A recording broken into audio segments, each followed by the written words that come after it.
Hello YouTube viewers, welcome to my channel Science to Technology. In today's show, Camera Tuesday, we're going to talk about all-in-one lenses, aka from Tamron and Sigma. These are very recent offerings, so let's dive deep into it.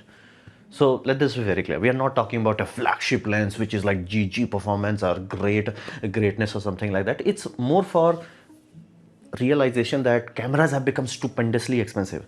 Now, back in my days, as in like when I was just completing my education, that time DSLR was like a small thing that people used to buy. Like you may not be a photographer, but you just used to buy it, like D3100, Rebel series of cameras, those sort of things. It was just normal to just get into photography and just do it as a hobby. And again, people before that also used to have film cameras, negative camera, even though it was expensive to run, but people were doing it, camera was cheap. It has become a bonkersly stupid. I mean, like any recent APS-C camera from any of the brands, of the major three brands, they're so goddamn expensive. It's like, bro, just put a little bit more money and go into full frame. So fundamentally speaking, it is getting out of hand from a cost point of view, and most people are not making money from the photo. Every person who wants to look into a camera, you do it a hobby, they're not printing money from it, so they can't justify it. Like I can justify this sort of bonkersly expensive camera because again, this is my day-to-day living. I can justify it, but if you're not doing this, it's like, dude, this is bonkers. Heck, I'm not joking. One person, when I was in that Chandigarh expo, he was like, bro, you seems to be a spender kind of guy. I'm like, I have to do this daily 2 times, so yeah, I could not afford if this then that, or like, friction. And again, this is my second camera, so learned the hard way where are the friction points. So I'm like, yeah, that shall reduce friction. So we need something that is cheap and mostly lens and light and easy. Because again, this is awesome, but it's so heavy. If I give it to most people, like, whoo, I'm like, yeah. So it has to be light and it has to be easy. Like if you're trying to zoom in, it should zoom in. It's like, but it does not have quality. Again, that's something that pro understands. Basic person wants to see me see thing, me zoom in, me see closer thing. As simple as that. Zoom in to see closer. So many times for common public, you need something, and photographers vacation, because photography is a hard work, especially if you are doing for a living. You have to really put your soul into it, like work into it, like, okay, everything. So it becomes a taxing thing. You may enjoy it in the early years, but after a while you're like, bruh, it's just work. So many photographers who are like pro level and have money is no object to them, they still love into this sort of lenses simply because it's simple. Like you put it out and just take a photo. Like, if you are with your family, spend a time with the family, not with the camera bag. So that is a genuine reason we need lenses that are like, not the pro, but like just enjoy, hey, have fun. So let's come to the hard fact of it. Physics does not allow you to make light and a small lens. So if you want a lens that has like a lot of range, like 10x, 50x, can it be done? Of course it can be done. Can it be done with high quality? Of course it can be done. Look into television cameras, they are bonkersly good, but again, they're huge. And they're bit expensive. They're like 2,50,000 or $250,000, not rupees, dollars. So they are bonkersly expensive. And again, it has to be like that size. It has to be huge. It has to have boatload of motors and lot of power draw. Lens has power draw. So only then they can give you the ability of like a cricket field, focusing on one end to other end, and it's like, I got you, fam. So we need something that is good enough. Let that be very clear. Good enough and doable plus cheap enough. Like you should be able to afford it, because again, camera body prices have went cuckoo, complete cuckoo. And what people are searching is simplicity of old school point and shoot. Like you will not see people doing this.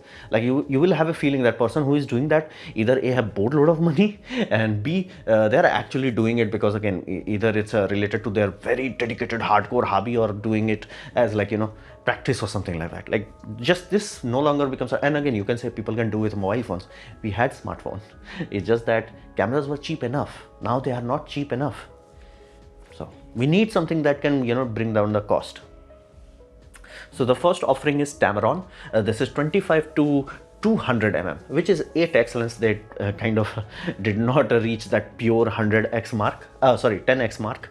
But okay, good enough. It has macro capability. Let that be very clear. The biggest advantage of this lens is that you can truly do some decent macro. Like if you are interested in flowers, insects, rings, watches, this has a tangible quality to it, where it's like, this is good. So that's there, and it's brighter, as in the aperture. First it goes down very low and it starts stays kind of bright compared to what other company are offering. Let that be, not compared to like this behemoth. It's bright compared to what others are offering. It starts at 2.8. Let that be, that's only at 25 mm. The moment you zoom in, it's like, yep, it drops. But at least at 25 mm you can do f2.8. So it's, I mean, you can do star field photography with this. Not recommended, but you can. And that's the whole point of it. It's not great at anything, but you can do almost everything. And if you put your experience and elbow grease into it, the output would be decent enough. And basically it should have been a bit wider, everybody's saying, because again, come on, complete the 10x part, or at least push it on one end. Basically, why stop at 8x? Push to 10x. Either on telephoto end, make it like, let's just say from 2500 to go to 250 mm. Still would be 10x, but at least to have a bit more reach. So for sports guy, it would be like awesome. Even for light bird photography. But having this awkward range, people are like, and again, the only reason why people are complaining is because there is an offering that is 10x. So this is 8x, and performance is decent. We are not gonna dive deep into, oh, what is the field? It's like, it's good. Take a photo from it, it's good. Do pixel PPM, it's not good. Like, it's not gonna compare to like my G Master 2. Yeah, that's not happening. Not gonna compare to Holy Trinity, 24-70 or 70-200. It's not going to happen. This is a decent lens. With decent camera, decent practice, you're gonna get decent output of it. It's not gonna be like, whoa. So that is there. Focus is fast, which again, thankfully, again, back in my old days of D3100s and all that, yeah, the focus was like brutally slow.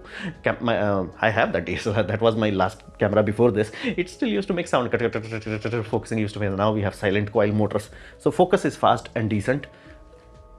But be mindful, even though it does go to telephoto, it does not have image stabilization on the lens, meaning your camera body must have IBIS. Some Nikon models do not have that, so please be aware of it. It is available for Nikon also, so be mindful of that. And it's great for travel and household camera. Basically, your house has a camera which everybody can pull out, take a photo and have fun with it. It's not so expensive that it's gonna bankrupt you, and it's like lightweight enough that children can actually play around with it without dying. So that is there. It's a bit softer, darker than pro lenses. Let that be very clear. Do not compare it to pro lenses. And how do you know a lens is pro? It does not have X this high.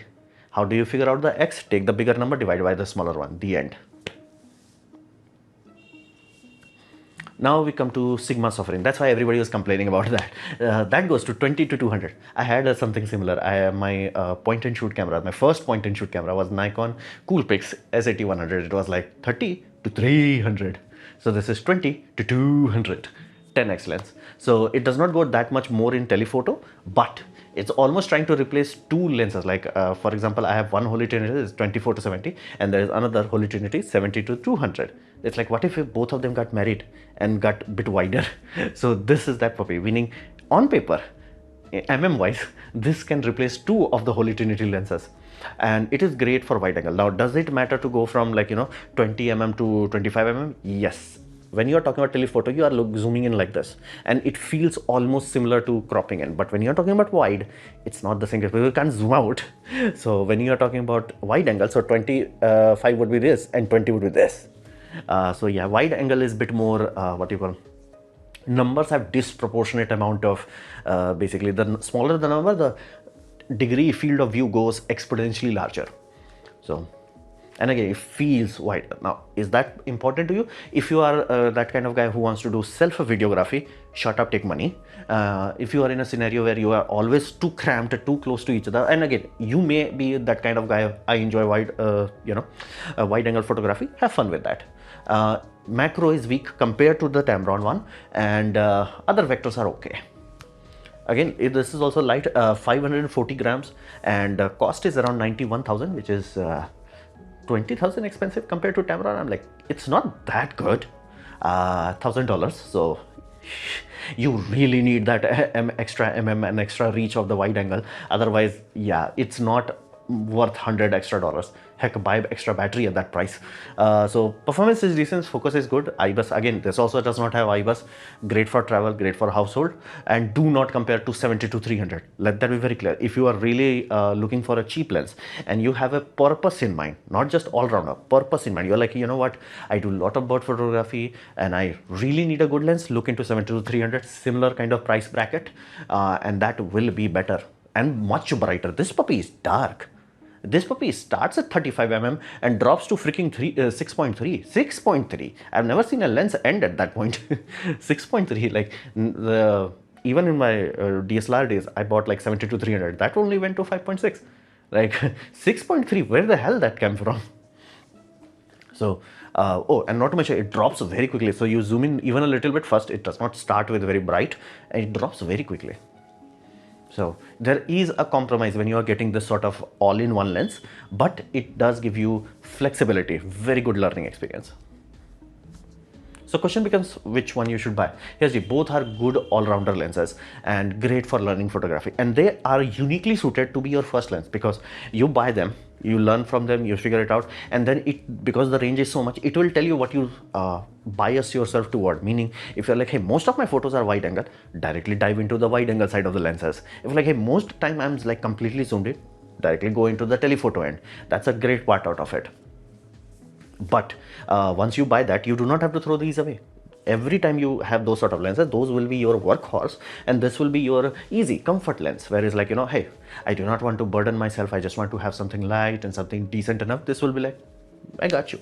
And you will notice that like photographers, even who have more than enough experience, more than enough money, not every time are carrying like GG lenses. Or it's like, yeah, it's like, it's bulky, it's hard, and as you age, the joy of those sort of setups and all that, those starts to wear off, especially because your muscles are like, brah, not cool. So let that be very clear.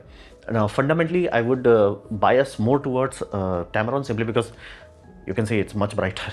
Basically the aperture, again, it should have been inverted like this, but this is what the graph I got. Like you can see, it starts with 25, it drops, then it stays together. It's still one whole stop further away, one whole stop, and you can see all the points are so close together. Meaning in the mid ranges, this remains like, you know, decent enough aperture. Now let there be, there is no curve in the aperture. Aperture is aperture. It's a step, but you know, graph came out like this. So fundamentally for this reason, and again, cameras have the same rule as computer, garbage in equals garbage out. Meaning if your lens is starving the sensor for photons, no amount of noise reduction, no amount of ISO boosting, no amount of dual gain circuit will do anything. Photons must enter your system. This has more photons. So in indoor scenario, low light scenario, outdoor at night times, night and day difference. In daytime, it will not be a big difference. Nighttime, it will be a difference. So, and again, do not use YouTube to understand that, because again, YouTube already has so many compression layer. But trust me, this part you can just trust. Like there is a fundamental benefit of having actual decent amount of photon falling into your sensor. Like there is no cheat code for that. So that is there, and given the fact that it is far more fun because of the macro features, yeah, for more people, and the fact it's cheaper, it's 72 compared to 91. I'm like, brah, just buy this, like use that money for something else. Extra battery would be a really good investment. So for most people, this is really good. And Sigma, if you are doing selfie video, if you really need that fiber, because again, you are losing two main things. First, you are losing a full aperture of light.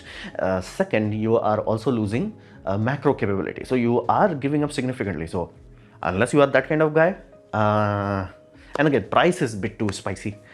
Maybe it's cheaper abroad, but again, even abroad, it was $100 more. So that's up to you. So for majority of people, I will say Sigma is only for wide. If you really need wide angle, for most people, Tamron would be cheaper and more logical, fun choice.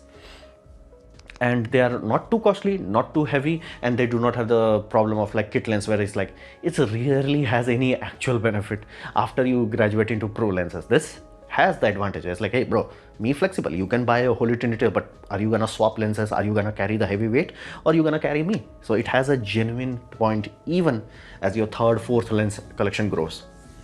So these are good offerings, and I'm happy that not every lens is coming out like, yeah, $1 billion. It's like, I've seen lens prices, man. It's like, ish.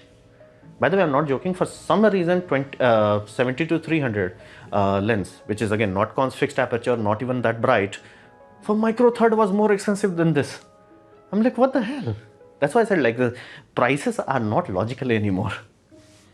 So fundamentally, for most people, I would say just go with Tamron. If you need that wide angle, go with Sigma. Both of them are good and both of them are great as first lens. So whatever ecosystem, be it Nikon, be it Sony. I'm not talking about Canon because Canon does not allow lens support. So this was my presentation on basically the two all-in-rounder lenses that are available in the market. Hopefully you have liked it, learned from it. In that case, please hit the like button, share it amongst your friends. That will help me a lot. If you didn't like it, didn't enjoy it, I urge you to press dislike, press it twice to show me excitement. Please leave a comment because I do try to reply to all of them. Subscribe, press the bell icon if you're free, and as always, thanks for watching.